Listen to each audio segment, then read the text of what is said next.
All right, what's up, Runs? Today we are at the 6 months update of owning this bad boy, and I know I get it all the time.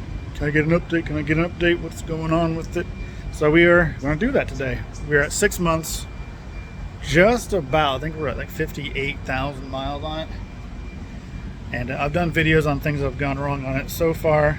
Let's give you guys a quick rundown here. We are at a TA shop. About to get an oil change here in Missouri. Normally there's a shop I go to in Columbus, but I'm on the road and I'm overdue. So I think I am at about 30,000 miles on this oil, and I never really do that. So I'll let you guys take a look. It's been sitting here for 20-30 minutes. I don't know if you can see, we're just a little bit low. So,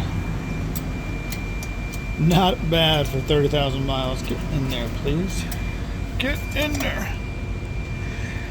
Not bad at all. And still no leaks or anything that I can see anywhere. Never any drops or anything. One thing I noticed that is going to need to be done soon is one of these. I think it's this belt here. One of these belts is a little bit old, and it's like they replaced the outside one but not the inside one, so I'm gonna have to replace that belt soon. It has like it's starting to look a little cracked and stuff, so it's gonna have to go because that's for my engine fan, and it's got two of them on there. I don't want any problems. I don't know how hard it is to take this bad boy off, but as you see, it doesn't even move, so that's a great clutch. But yeah, so the oil we're running currently is the 5W40 T6 Rotella, and I'm going to put in at this time the T5 15W40, even though we're going into winter time. Just hasn't been that cold, and of course I know that can change, but I also have a block heater and a generator as a backup if it gets that cold. But I feel like if it gets that cold, you probably need to have the truck running anyway. So might not be a big deal, but I wanted to sort of track the differences between the 540 and the 1540, the T5 and the T6. I've always personally been a big fan of the T5. That's always been my favorite. In my last truck, that's what I ran, and I really liked it. So I haven't put it in this one yet, so that's what we're going to do today, if they are able to get me done here soon. I have time, but I told them I don't. So you don't. If you tell a shop you have time, ooh, that's a rookie mistake right there. Real big rookie mistake. We are under load. I love weekend loads, man. So picked it up on Friday, and it delivers Monday morning, 7:30. I think a USF something foods in Topeka, Kansas. Right now I'm like an hour and a half away from there. I still have 6 hours on my clock, and it's like 3 o'clock in the afternoon or something like that, 4 o'clock maybe. So anyway, what has gone wrong with this truck? So since I have bought the truck, I'll try to remember everything that I've had to do. Some of this stuff has been already addressed or was that way when I bought it, and I'll try to differentiate between those so you guys can draw your own conclusions. So when I bought the truck, it needed the AC, the whole caboodle AC, compressor, condenser, fan, clutch, I don't even know all the parts it needed. It was only like $400 in parts and $2,700 in labor, and like 4 to 5 days, because Kenworth of Columbus sucks. But anyway, so one thing I do have a problem with that system still is if I put the fan on, so there's 4 power levels.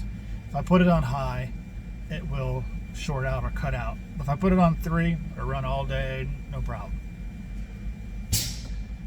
So there's one thing, but I obviously had that condenser and everything replaced already.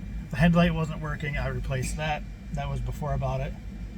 There was a marker light problem that was also just a wiring thing, and that was fixed right after I bought it, before I put it on the road. Since then, I had the exhaust leak. The elbow down there on this side rusted and had a hole in it, and that was like $250 to replace. I had a boost leak that was like $50 to replace. And this was all in the previous update video. I replaced a tire, which I was also in the previous video. And it was just the one tire that I just didn't like it. It was a re-groove, so I found a shop that had a used tire and I put it on there. And that is about it. As far as I know, yeah.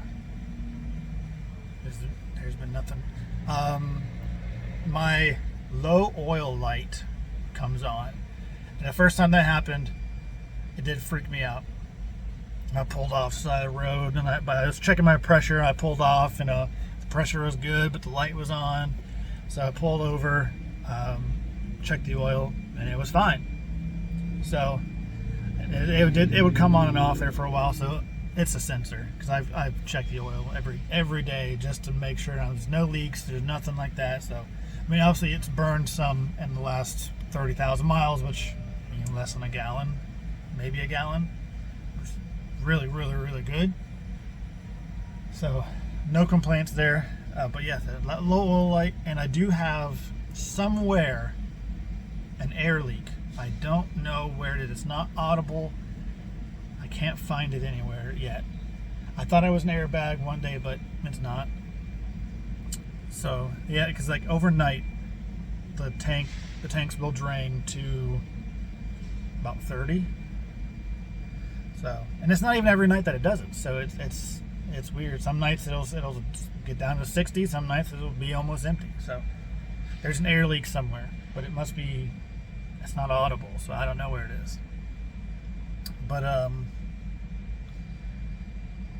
that's about it. She's been a really, really good truck. I had to replace her wiper blade. The wiper blades, they go off you see this one? The glare, you might not be able to see it, but that wiper blade, it kind of went off the side there and then snapped and broke, but it was still there. And to replace, a little bit of pain in the butt, because there's a screw that holds those on. It's not just a J clip like on your normal truck. So I had to climb up there and do all that. But, not too bad. Not too bad. But, I mean, honestly, this truck has its own issues. It's older and all that, but interior is a little bit ragged out for sure. And the exterior has some, I'd like to get a new grill for it, And the bumper is still bent from where that asshole hit me.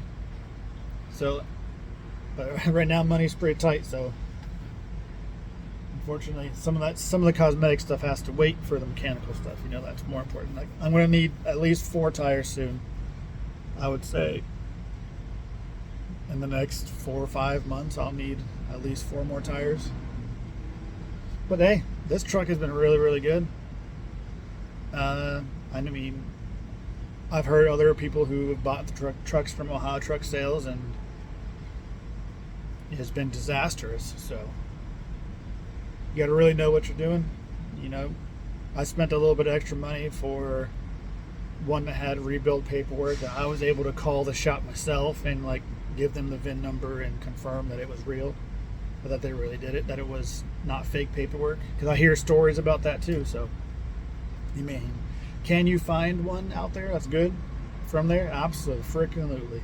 But you're going to spend a lot of money. Unfortunately, the truck prices are just still. I looked before I make it to the video. They are still really high. But if you're not a mechanic, or you're not mechanically inclined, or you don't know the differences in these engines, bring someone with you or take it to someone who does, like, they'll let you put a hold on it and drive it somewhere. Unfortunately, if you put a hold on it, you're not getting that money back. So you got to buy a truck. The money will go to whatever truck you buy. But and I would just say pick out a couple that you want. And I wouldn't put a hold on one myself until I put my hands on it personally. But that's just me, y'all. But hey, I just wanted to give you all an update. It's been 6 months now, and I've been really lucky. Yeah, I do the PMs every 20-ish thousand miles. So this is number 3. I'm a little bit over on this one. So is this number 3? Yeah, this is number 3.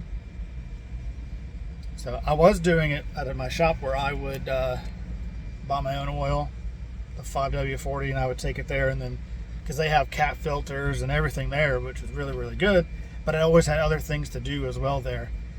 And so I never actually got to see how much it was for just the PM service. And they told me it's $288 for just the PM with end filters, no oil. And then if I go out and buy oil myself at Walmart or something like that for $28 a gallon, whatever it is, it ends up being more than it costs at a TA. So, and TA has the oil, so that's where I am. And the guys, of course, on break, so gotta eat. Hopefully they get me out of here soon so I can get on down the road. I need to do air filters too. I haven't done those, and I don't know when they've been done. So, but yeah, it's been pretty trouble-free for me. I've been pretty lucky, pretty fortunate. I try to take care of it, and doing what I gotta do. So yeah, that's the update, y'all. Just wanted to do a quick video. Like, share, comment, subscribe, all that cool stuff. I'll see you grunts in the next one. You guys have a good weekend. See ya.